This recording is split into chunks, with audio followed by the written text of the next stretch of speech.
بسم اللہ الرحمن الرحیم۔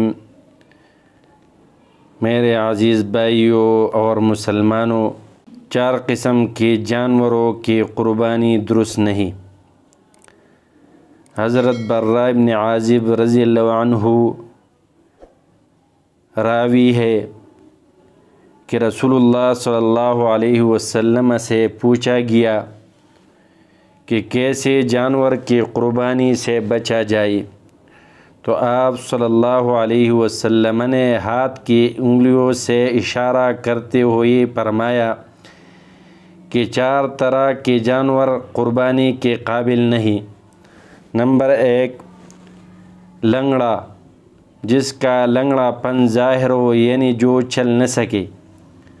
نمبر 2، کانا، جس کا کانا پن ظاہر ہو، یعنی ایک آنکھ سے بالکل دکھائی نہ دیتا ہو، یا تہائی سے زیادہ روشنی جاتی ہی رہو۔ نمبر 3، بیمار، جس کی بیماری ظاہر ہو، یعنی جو بیماری کی وجہ سے گھاس نہ کھا سکے۔ نمبر 4، ایسا دبلا کہ جس کی ہڈیوں میں گودا نہ ہو۔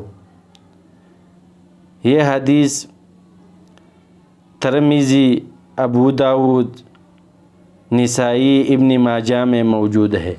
کیا میت کے طرف سے قربانی جائز ہے یا نہیں؟ حضرت انس فرماتے ہیں کہ میں نے حضرت علی رضی اللہ عنہ کو 2 دمبے قربانی کرتے ہوئے دیکھا، تو میں نے کہا کہ یہ کیا ہے؟ یعنی جب ایک دمبا کی قربانی کافی ہے تو 2 دمبوں کی قربانی کیوں کرتے ہیں؟ انہوں نے فرمایا کہ رسول کریم صلی اللہ علیہ وسلم نے مجھے یہ وصیت فرمائی تھی، ان کی وصال کے بعد ان کی طرف سے قربانی کرو، لہٰذا میں ان کی طرف سے قربانی کرتا ہوں۔ یہ حدیث ابو داؤد، ترمذی میں موجود ہے۔ حلال جانور میں 7 حرام چیزیں۔ نمبر 1، بہتا خون۔ نمبر 2، مذکر کی پیشاب گاہ۔ نمبر 3، کپوری خصیتین۔ نمبر 4، مؤنث کی پیشاب گاہ۔ نمبر 5، مثانہ۔ نمبر 6، پتہ۔ نمبر 7، غدود۔ یہ کوئی مستقل عضو نہیں بلکہ فاسد گوشت کی اس گلٹی کا نام ہے جو کسی بیماری کی وجہ سے ابھر آتی ہے اور اس کی گرد چربی بھی ہوتی ہے۔